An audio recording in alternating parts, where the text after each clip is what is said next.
Assalamualaikum warahmatullahi wabarakatuh.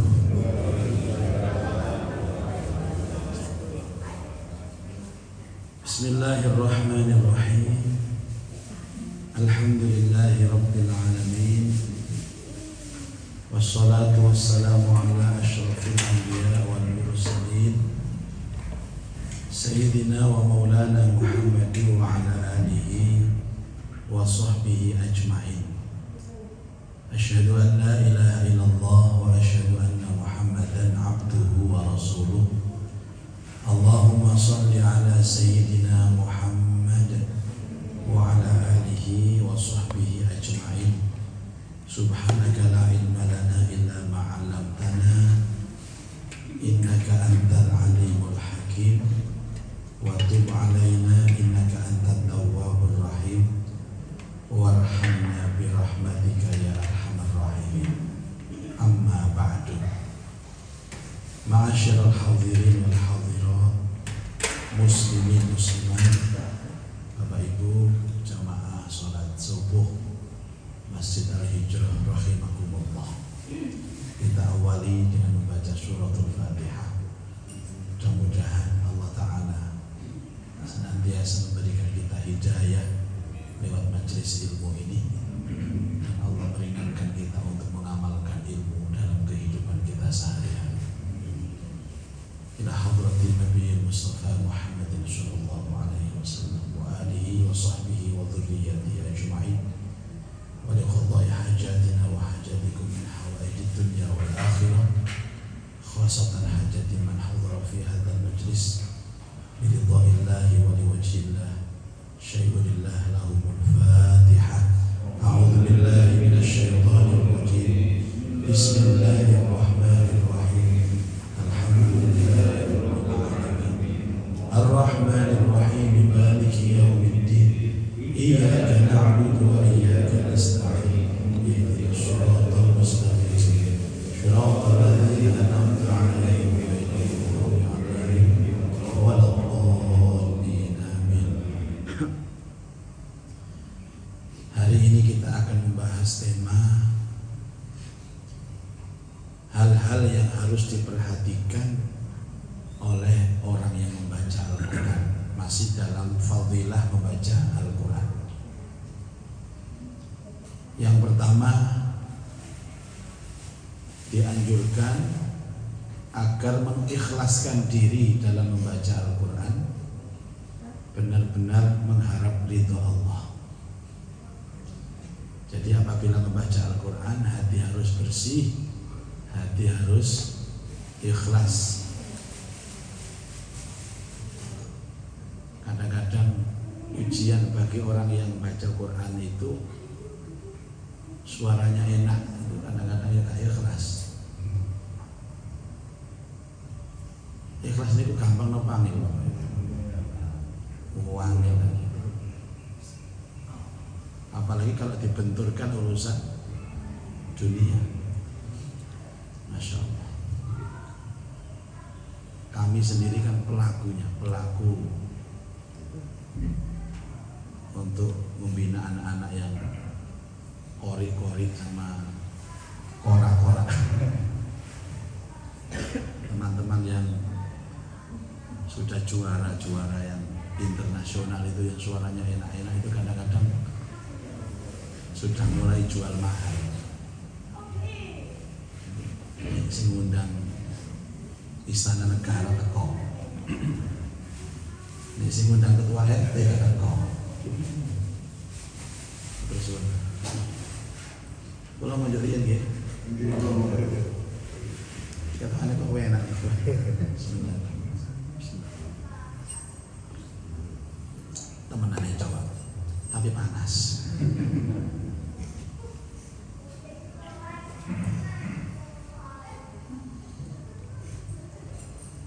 Kadang-kadang sudah berani memasang tarif, Masya Allah. Padahal kalau ngaji sudah disepakati imam 4 itu hukum memasang tarif dalam membaca Al-Quran itu haram secara mutlak. sudah wis ngerti kabeh, termasuk ceramah. Karena ceramah itu kontennya ada membaca Al-Quran. Jadi haram secara mutlak. Wis gak ada perbedaan pendapat bahwa orang yang membaca Al-Quran diminta membaca Al-Quran baik langsung maupun tidak langsung, kok adik narik, itu minal kabair, termasuk dosa besar. Nauzubillah min dzalik. Dari dulu sudah ada statement Nabi, seakan-akan nanti ada umatku itu yang perilakunya seperti itu, kesana kemari menjual ayat-ayat Al-Quran dengan tarif yang telah ditentukan.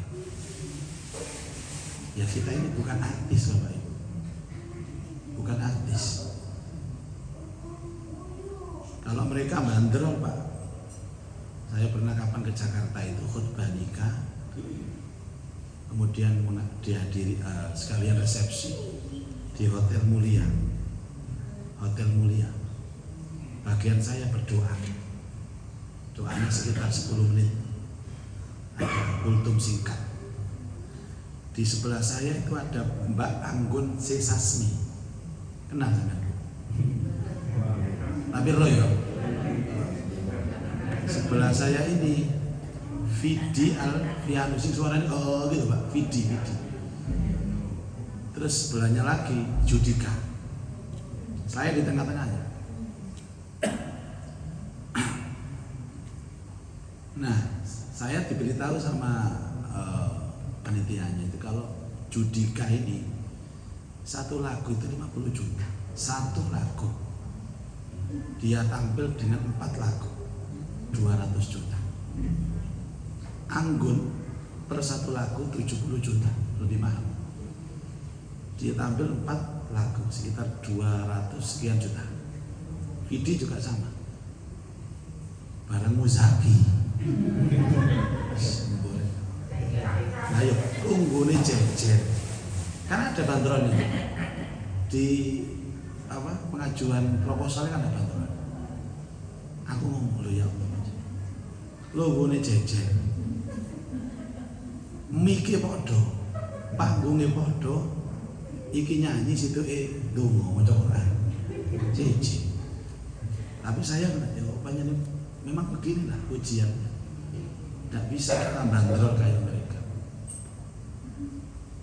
Ramai-ramai itu satu lagu plus soneta 80 juta. Dia bertampil minimal 5 lagu. Misalnya pengen dewe. Kita nanti undang ramai-ramai. Inul Daratista. Niki jadi semerap sampai kabar-kabarnya tadi semerap berita-berita ini. Sing goyang obor nih. Sak lagu si 50 juta. Dia minta 3-4 lagu setiap kali tampil satu lagu. Ini adalah acara kali kalau tentang Sangrila. Kalau bagian maca demo, jadi bagian ngebor itu. Akhirnya bor-borannya lancar gara-gara itu loh. Jangan pernah bermimpi kalau sudah kita baca Quran, didengarkan orang, terus kita memposisikan seperti mereka yang bandrol setiap lagunya, setiap ayatnya. Itu dosa besar. Dan bagi kita sebagai panitia, apapun kalau mengundang ulama, qori, hafid, dia sempat menyebutkan angka, maaf saran saya tinggalkan dia, walaupun menarik hati kita, tinggalkan dia. Tapi kalau yang memasang angka itu panitia, ya betul nopo panitia. Jadi kalau panjenengan menghadiri acara-acara yang bersifat Al-Quran, tidak boleh ada bandrol. Tapi kalau pulang kemudian panitia sakno iki duwe anak bojone, makanya panitia selalu tidak pernah mengatakan ini bayarannya Ustaz, karena Quran tidak bisa dibayari. Biasanya ini untuk transportnya Ustaz. Nanti sak monten iku tuku bensin ya apa jadi panitia enggak isak ngono bensin kabeh. Sing paling jujur kiai niku kadang-kadang panitia ngomong niki damel rokok Ustaz. Samoni 1 juta ke rokok kabeh. bojone takon, "Endi basamu nek, Pak?" "Ya iki rokok iki." Nang jare panitia kok ngono rokok ana. Enten malih niki damel niki yai damel permen. Permene anake. Bahasane kan ngoten. Damel permen. Ya ini jujur tuku permen kabeh. Dadi mulai oleh permen sak kardus. Inilah hal yang terberat bagi orang yang sudah pandai membaca Quran, enak membaca Al-Quran. Makanya kadang-kadang orang top-top itu selalu pakai manajer.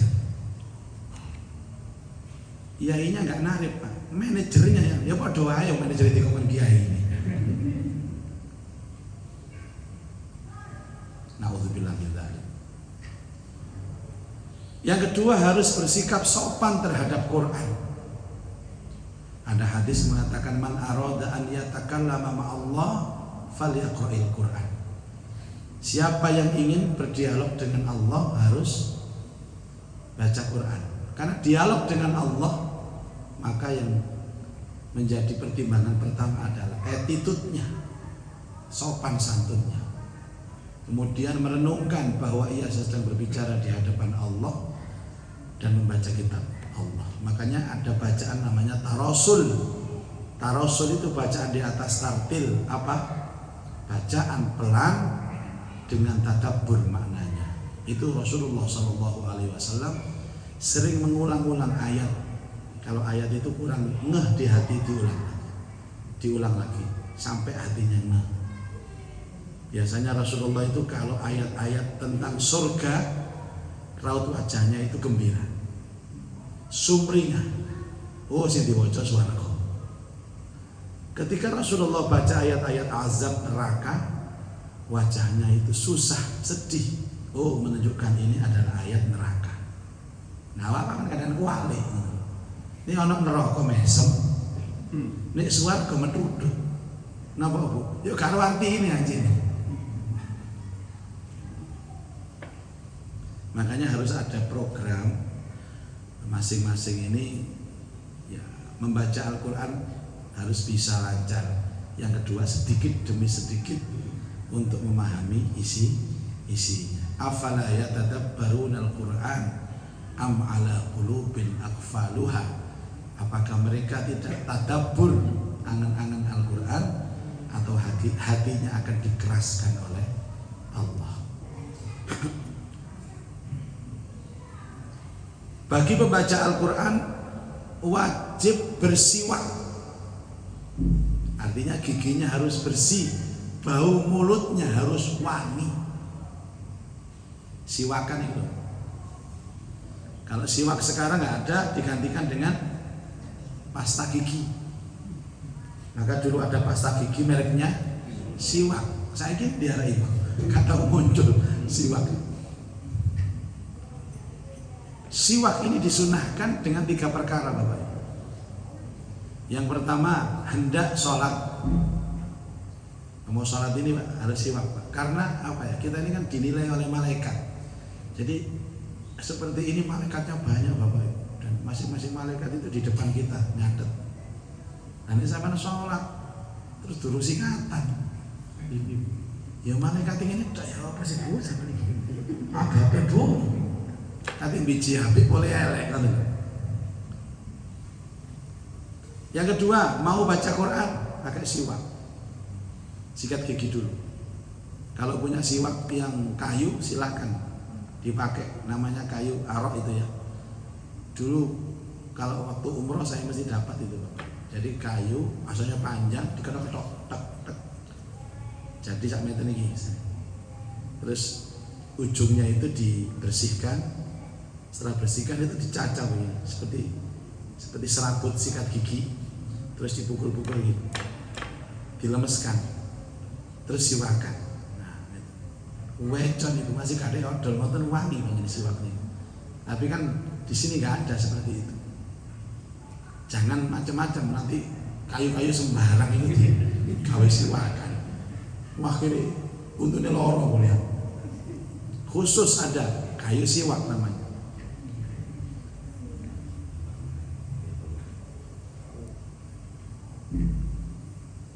diganti pasta gigi. Supaya nanti apa Bapak Ibu? Bekas-bekas makanan yang nyantol di sela-sela gigi itu nggak terasa waktu baca. Kadang-kadang bengi mangan sate Pak, ana daging sing nyantol nang ngene untu loro iki daging di mana Pak? Aja sampe metu dhisik. Satene enak Pak. Isu-isu pas maca Quran krasa. Bismillahirrahmanirrahim.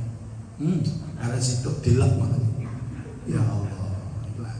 Sampai mau lagi dialog sama Allah ngelet daging. Enten pertanyaan apa nih? Anak selilit ngoten niku mesti ditutupi ngoten. Napa sebabnya? Kan selilit kan mesti ngoten. Kula niku ngoten pasti. Kula tutupi. Napa ngoten? Kuwatir kula nek ketok wong dijaluk.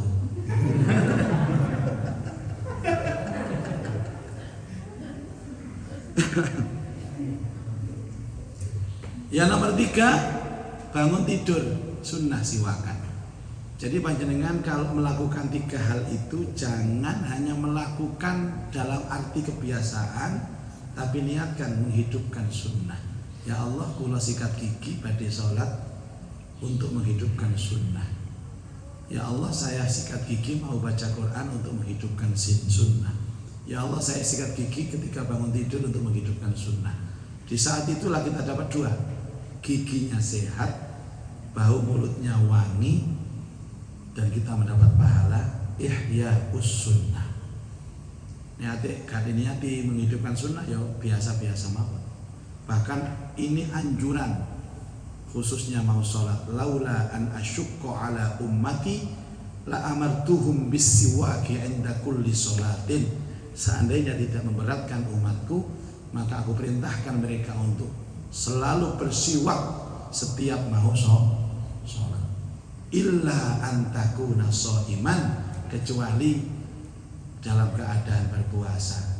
Di siang Ramadan siwakan tidak disunahkan, tapi dimakruhkan. Jadi biasanya setelah zawal itu makruh. Kalau sebelum zawal masih belum makruh. Setelah zuhur jangan siwakan. Setelah zuhur jangan sikat gigi. Ya. Kalau sikat gigi itu makruh. Makruh itu barang yang boleh, tapi seandainya ditinggal lebih bagus. Itu yang akan menjadikan mulut semakin kering, bibirnya semakin pecah-pecah, dan ababnya semakin padang. Dan disitulah nilai rohnya puasa di hadapan Allah nanti yang bisa membuktikan kita puasa serius atau tidak, yaitu badaknya abab. Karena nanti waktu Ramadan, ayo kita badak-badakkan abab kita sebadak-badaknya secara total dan maksimal.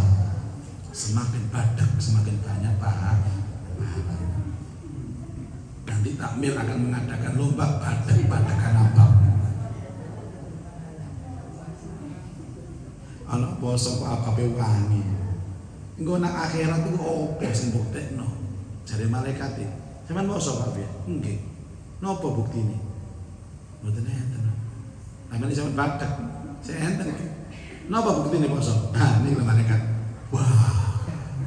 Oh iya betul, badak teman-teman ini. Badak teman-teman.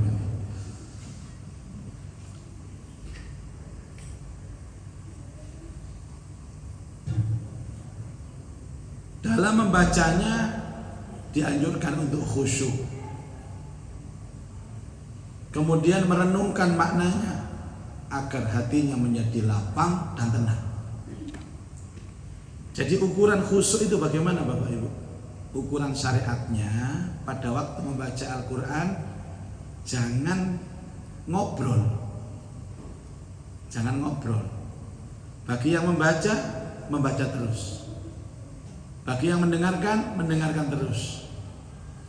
Kalau ingin ngobrol sama kawannya, berhenti dulu. Cari tempat yang lain untuk ngobrol. Ya, di luar sana. Di luar sana. Saya ini paling benci, maaf Bapak Ibu, dengan orang yang ketika ada majelis Al-Quran di dalam merokok bagi saya silakan, tapi jangan di majelis Al-Quran, keluar sana. Misalkan ini ada majelis Al-Quran di sini, yang ada di sini adalah orang yang menyimak Al-Quran dan yang membaca Al-Quran. Pengen ngobrol, keluar. Rokokan, keluar. Untuk menghormati Al-Quran. Makanya orang-orang dulu itu kan khusyuk-khusyuk. Kenapa? Hatinya hadir Bapak Ibu. Saya baca Quran, saya baca Quran. Bahkan beberapa ulama fikih mengatakan kalau seandainya ada bacaan Al-Quran belum sampai wakaf dan ada orang uluk salam, maka tunda untuk menjawab salam sampai wakafnya ini selesai. Contoh, Bismillahirrahmanirrahim, Alif Lam Mim, Dzalikal kitabu. Kait kitabu, Assalamualaikum. Jangan dijawab, Pak. Dzalikal kitabu. Waalaikumsalam. Hudal lil muttaqin. Oh, ngawur ae. Dzalikal kitabu la raiba fi hudal lil muttaqin. Waalaikumsalam warahmatullahi. Monggo pinarak. Bahkan ada ulama lain mengatakan tutup dulu Qur'annya baru ngobrol. Ini menunjukkan kita punya akhlak dengan Al-Quran. Bahwa Al-Quran bukan bacaan biasa. Ini adalah kalamullah, ucapannya Allah. Dan perlakuan kita terhadap Al-Quran ini pun juga harus berbeda dengan perlakuan kita terhadap bacaan-bacaan yang lain. Saya punya kitab namanya judulnya Min A'dhamatil Quran, keagungan Al-Quran, bahasa Arab. Di situ ada 20 akhlak yang harus kita jaga. Termasuk membawa mushaf harus dengan tangan kanan. Termasuk membawa mushaf harus di atas perut kita. Ini. Itu dijelaskan di situ. Ulama-ulama as-salafiyun mengatakan seperti itu. Naruhnya jangan ditaruh di bawah, harus paling atas. Itu pun diterapkan oleh jamaah. Jadi naruhnya paling atas. Sambil dukure gak diwaca. Gak tahu macam Quran Mas, kedukuran dan dukur.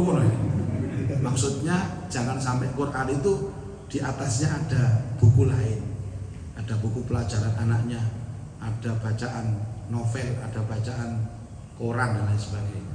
Ini menunjukkan kita, kalau kita tidak seperti itu Bapak Ibu, maka tidak akan pernah khusyuk kita baca Quran. Dulu saya ingat bahwa Quran itu lembel begini, sama bapak saya dipanggil, tolong dinaikkan sedikit, yang kesopan dong. Loh, kan biasa Pak, ini kan kertas biasa ini. Ini kalam Allah. Kalau kamu membawanya dengan seperti itu, bagaimana kamu bisa khusyuk dengan kalam Allah? Dan itu ada juga cerita profesor yang di Amerika. Profesor di Amerika ini termasuk arilannya arilan liberal. Dia mengatakan kepada mahasiswanya, padahal separuh mahasiswanya itu muslim, kalian tahu ini apa? Kitab suci. Oh bukan, ini kertas. Kitab suci itu kandungannya, tapi ini adalah kertas biasa seperti kertas-kertas yang lain.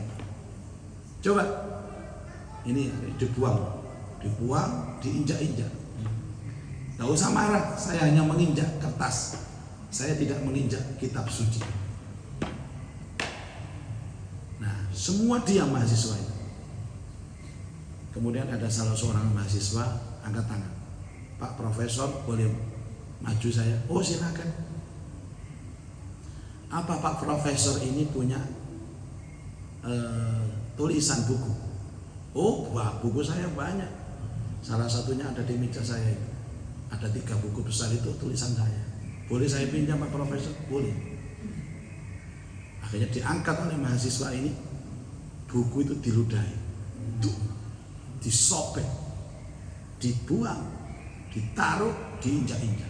Profesor mendelik, wah pemberana, kamu menghina karya saya, kamu menghina buku saya, kamu menghina tulisan saya. Loh, karya profesor kan ada di otak profesor. Ini kan hanya kertas. Mau kan kitab suci bawa ide-ide dari kertas. Saya ini bukumu dewe, tak ide-ide tak warna kertas kan gak gelem. Wah ini kocok ini bahasa Inggris. Kecok. Baru dia lari keluar Pak. Malu dia dengan dirinya sendiri. menghormati isinya itu menghormati sampulnya. Kalau bapak-bapak menghormati saya, pasti menghormati simpul-simpul yang ada dalam diri saya. Contohnya kopiah saya taruh di sini atau di sini. Ngerti nih ini kopiah Pak Zaki, berani sama menginjak-injak di depan saya. Padahal ini hanya kopiah. Pak Zakinya itu ini. Tapi karena kopiah ini dipakai oleh Pak Muzaki, maka kopiah ini harus saya hormati sebagaimana saya menghormati yang punya kopiah. Kan begitu. Makanya jangan sepelekan untuk menghormati zahirnya Al-Quran, karena itu menyebabkan kita paham tentang batinnya Al-Quran. Kalau orang sudah membawanya saja sopan, maka pasti dia punya himmah. Berarti ini bukan sekedar bacaan biasa, tapi ini bacaan yang luar biasa. Itu salah satunya begitu. Makanya kemarin ada pertanyaan, bagaimana hukumnya saya itu membaca Quran lewat handphone, Ustaz? Tidak salah. Tapi kalau kita masih punya kesempatan bawa mushaf, bukalah mushaf. Karena mushaf ini murni isinya Quran. Sementara handphone isinya macam-macam. Ono Qurani, ono layangan putus barang nang jero ngono, campur aduk dadi siji. Ada pekerjaan kita di kantor di situ semua, campur di situ. Tapi kalau mushaf murni. Karena itu hukumnya bagaimana? Pakai aplikasi ayat untuk membaca di handphone saat kita tidak menjumpai mushaf. Tapi selama kita menjumpai mushaf jangan dipakai. Kulo niki nek maca teng aplikasi, nggih patuk airport, teng stasiun, teng pasar, kali bojo kula ngenteni suwe ngoten niku buka aplikasi. Dan bagaimana hukumnya? Ketika handphone dibuka aplikasinya, niku dadi Quran. Tapi nek ditutup aplikasi ini, ya dadi handphone biasa. Apalagi dulu MUI pernah melarang pakai ringtone yang bunyinya ayat Al-Quran. Wis ringtone biasa wae. Karena mungkin handphone itu kita bawa ke kamar mandi, Bapak. Apalagi dulu itu saking fanatik dengan azan Mekah, akhirnya ada deringnya pun ada azan Allahu Akbar, Allahu Akbar. Kebelet pipis mlebu jeding. Ternyata muni nang jero jeding. Jeding itu ngene publik kan mesti jajar-jajar ngoten. Muni tahanane jero jeding. Allahu Akbar, Allahu Akbar.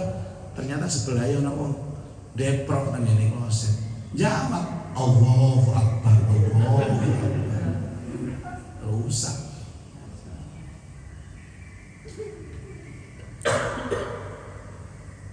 Engko ditekek jobot colong wong handphone. Akhirnya digawal nang handphone nang ngene kamar mandi. Kalau nanti teng Brunei Darussalam ping kali Pak kalau teng Brunei. Niku kalau tekek teng Jawa aman. Brunei itu lumayan juga. Ada mau toilet itu ada penitipan untuk handphone. Pinjogone wae niku. Bek menawa jero niki ana Qur'ane, ana suarane ayat. Kadang ringtone ayat kursi bisa. Ket deprok Allahu la ilaha illa huwal hayyul qayyum. Tulisannya ada bilik termenung. Toilet, hammam, bahasa Melayu nih, bilik termenung. Aku yo pare ono bahasa kok bilik termenung. Akhirnya kalau mlebu, lho engko Pak, kan apik kok. Lho iya temenan.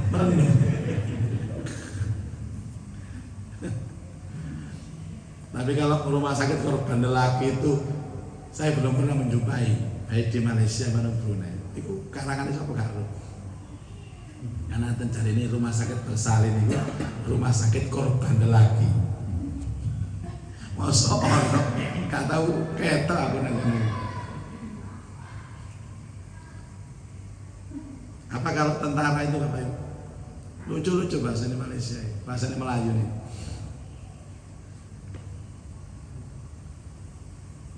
Nah ini lagi Bapak Ibu sekalian, dianjurkan bisa menangis,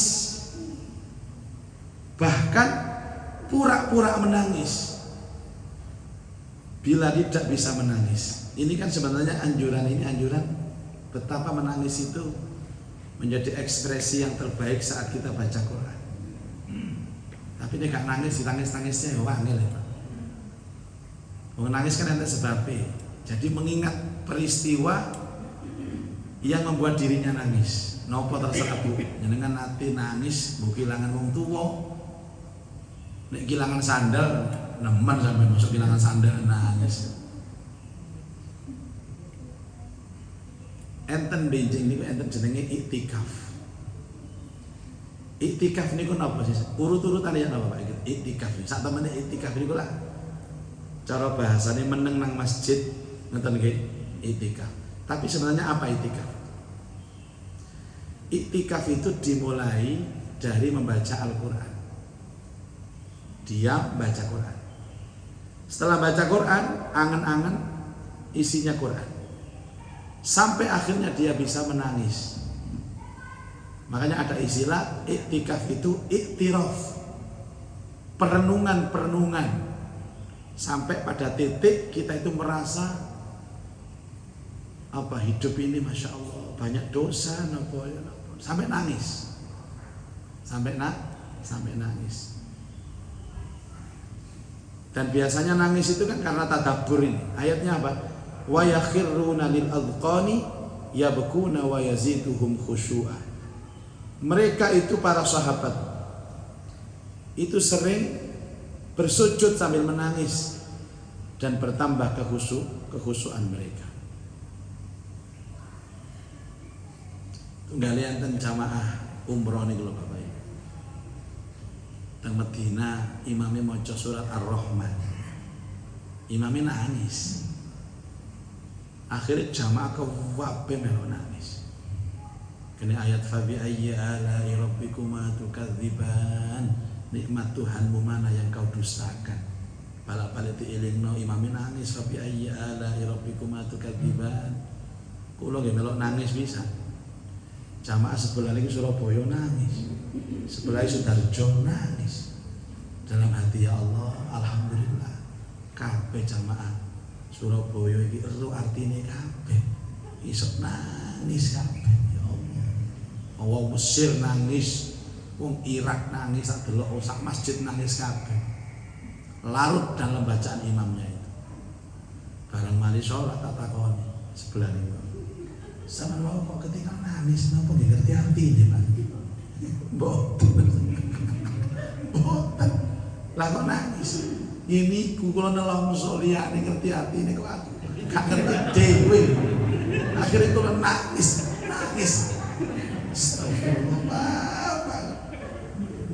Akhirnya kula ya kudu guyu, kudu ngamuk.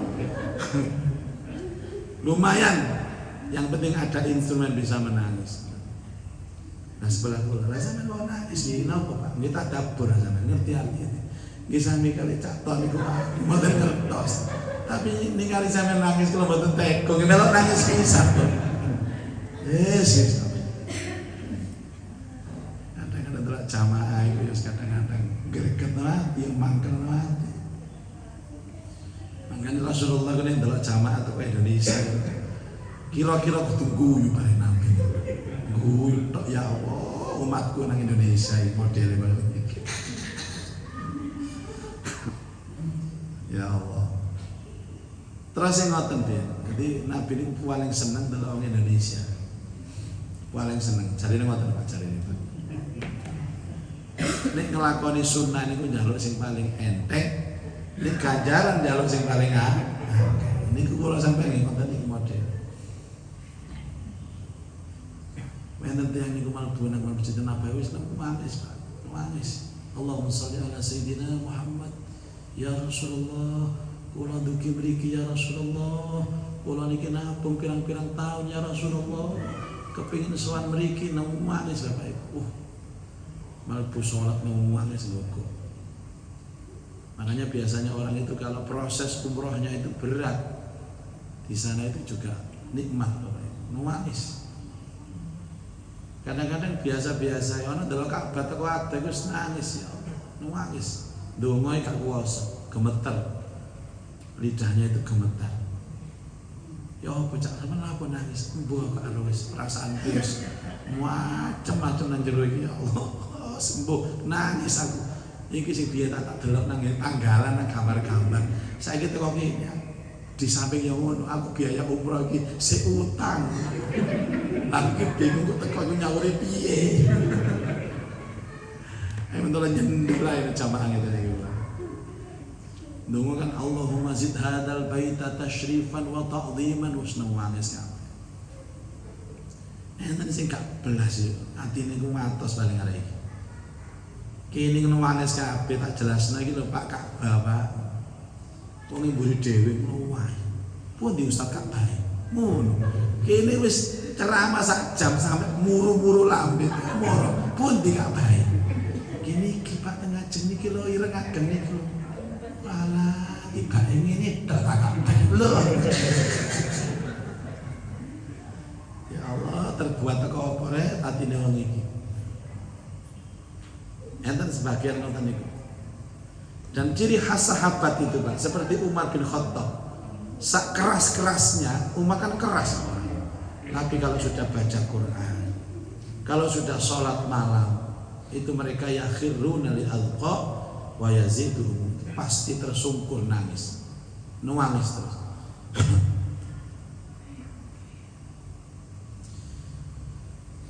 Membaca dengan melihat mushaf lebih utama daripada membaca dengan hafalan. Jadi maksudnya masih hafal niku Pak, tengajenge ana Qur'ane ngono. Nggih. Terus Imam Malik an-nadhratu ilal Qur'an ibadah.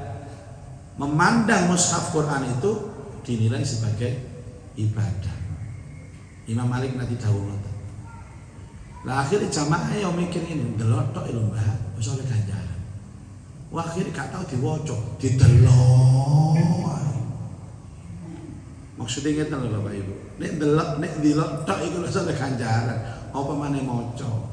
Apa maneh apa? Apa maneh paham? Al-Qur'an ini kan memang diturunkan dalam bahasa Arab karena itu kita wajib untuk belajar bahasa Arab. Ta'allamul Arabiyyah bi thalathin. Belajarlah bahasa Arab karena 3. Li'anni Arabi, karena saya adalah Arab Nabi. Wa li'annal Qur'an al-Arabi, dan bahasa Quran itu bahasa Arab. Wa li'anna lughata ahlil jannati lughatul Arabiyyah, dan karena bahasa di surga nanti itu bahasa Arab. Au kama qala sallallahu alaihi wasallam. Jadi zaman wajib Bapak Ibu belajar bahasa Arab. Keleresan kula niki guru bahasa Arab. Jadi mata pelajaran kalau ada nopo niki lho ekstra niku ada sekarang ekstra bahasa Arab. Kula guru bahasa Arab. Alhamdulillah. Karena bahasa Arab harus belajar bahasa Arab. Panjenengan kudu wajib bahasa Arab. Napa sampean belajar dereng? Enten kali Ustaz sing saged kula. Naam kali la. Naam niku ya, la iku kabeh. Ya Pak? La, naam. Ambe ditambahi hadza. Hadza niku niki. Penting sampeyan yen umroh, haji kudu ngerti hadza iki. Kaya wong Indonesia niku tukaran ambek wong Arab dicekel polisi. Nangone kantor takoni Indonesia, apa yang terjadi? Madza hadas? Polisi hadza di hadza ambek hadza. Akhirnya tak hadza hadza. Maksudnya ndasku dikepuk ambek situ ini. Gak terima tak bales. Delos deh bahasa Arab hadza di hadza ambek hadza. Akhirnya tak hadza. Dek akhirnya hadza. Iso ya tau. Boleh sini kote-kote ngomong innalillahi wa inna ilaihi raji'un. Wong polisi Arab ke Indonesia iki yo ketunggu yo. Wong nang airport jelas-jelas gak oleh rokokan ya. Indonesia kayak mudun nang airport langsung jogo rokok. Polisi teko. Haji haram. Gak ngereken jogo rokok. Tafadhal halal.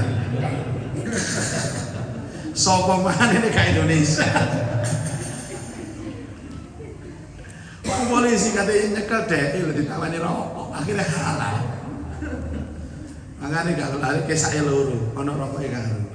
Damel napa ban iki, Pak? Niki kula rokokan Ustaz iki. Niki jagane polisi. La haula wala quwata illa billah. Tapi kalau memang membaca itu menghadirkan khusyuk dengan hafalan, maka lebih baik dia menghafal. Makanya terus terang Bapak Ibu, sampean enggak usah tiron-tiron masjid-masjid sing ngarepe ana Qur'ane. Bahwa imam itu yang paling bagus membaca dengan hafalan, bukan dengan membaca mushaf. Nggih, saapal-apale. Yang mudah. Karena apa? Karena kalau ada mushaf di depan itu konsentrasinya mboten tadabbur tapi melihat bacaan. Iku penyakit, dan penyakit itu yang menyebabkan Masjid Al-Akbar. Sekarang Masjid Al-Akbar tidak pakai itu, tapi sudah terlanjur masjid-masjid yang lain ikut, termasuk Masjid Kemayoran. Enten imam Kemayoran itu Bapak Ibu gawe jagraknya tadi ini ngimami. Dumadaan ono angin gepes.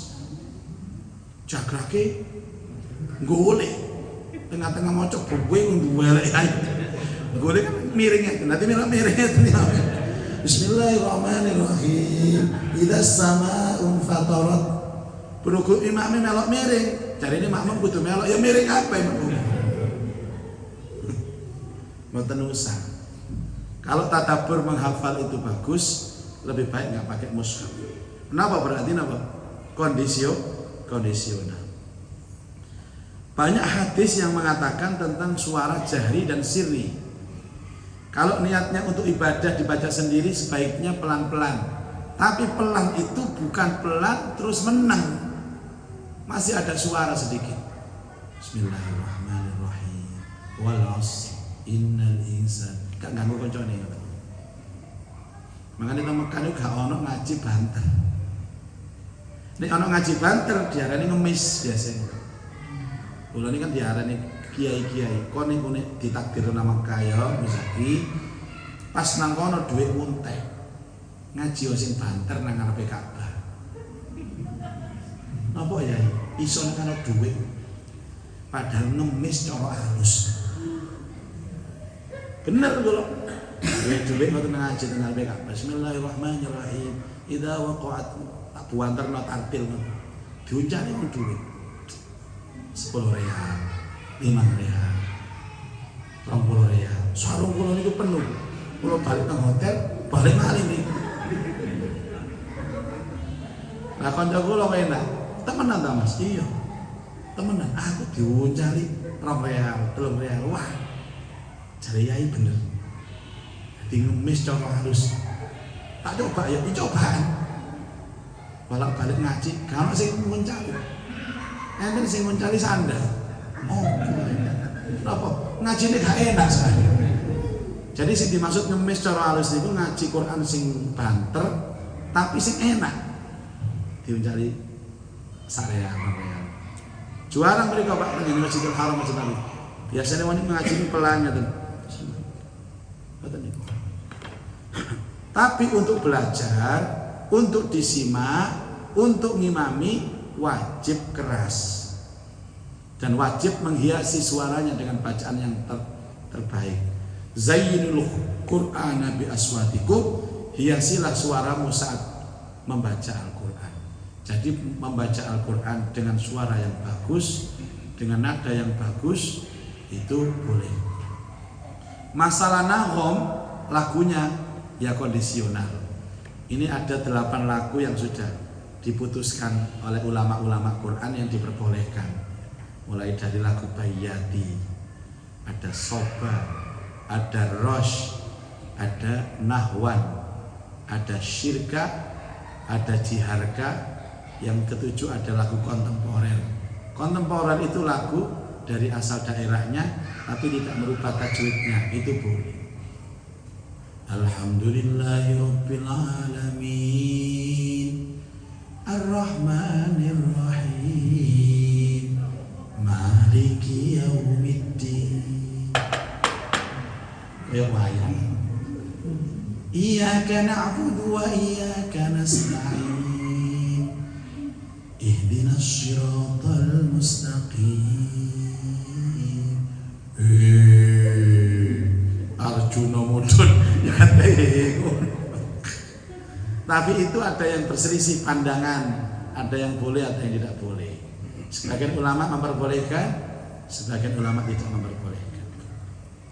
Ada yang terakhir itu namanya lagu kurni, syukur muni. Wis kan lagune belas bapak. Ngaji ku jare sing ngrungokno iki ngaji apa radio rusak. Baik Bapak Ibu, ini salah satu akhlak dari bacaan Quran. Mudah-mudahan bisa kita terapkan dalam kehidupan sehari-hari. Rabu yang akan datang libur ngajinya. Saya tanggal 21, 22, 23 mau nyeleksi hafid yang akan dikirim ke MTQ Nasional Kalimantan Selatan nanti Oktober. Seleksi pertamanya besok di Malang di Hotel Haris. Ya, itu 21, 22, 23 Senin, Selasa dan Rabu. Otomatis Rabunya libur ya. Nanti ketemu di Rabu berikutnya insya Allah. Mudah-mudahan kita mendapatkan ilmu yang manfaat. Al-Fatihah.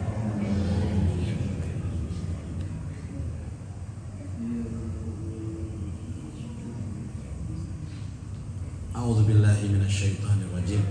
Bismillahirrahmanirrahim. Alhamdulillah rabbil alamin. Allahumma shalli ala sayyidina Muhammad wa alihi wa sahbihi ajma'in. Allahumma arhamna bil Qur'an waj'alhu lana imama wa nura wa huda wa rahmah. Allahumma dhakkirna minhu ma nasina wa 'allimna minhu ma jahilna warzuqna tilawatahu ana al-laili wa atraf an-nahar waj'alhu lana hujjatan ya rabbal alamin. Allahumma anfa'na bima 'allamtana wa 'allimna ma yanfa'una wa zidna ilman nafi'ah. Rabbana atina fid dunya hasanah wa fil akhirati hasanah wa qina adzabannar. Wa sallallahu ala sayyidina Muhammadin wa alihi wa sahbihi wa barak wa sallam walhamdulillahi rabbil alamin. Subhanakallahumma wa bihamdika asyhadu an la ilaha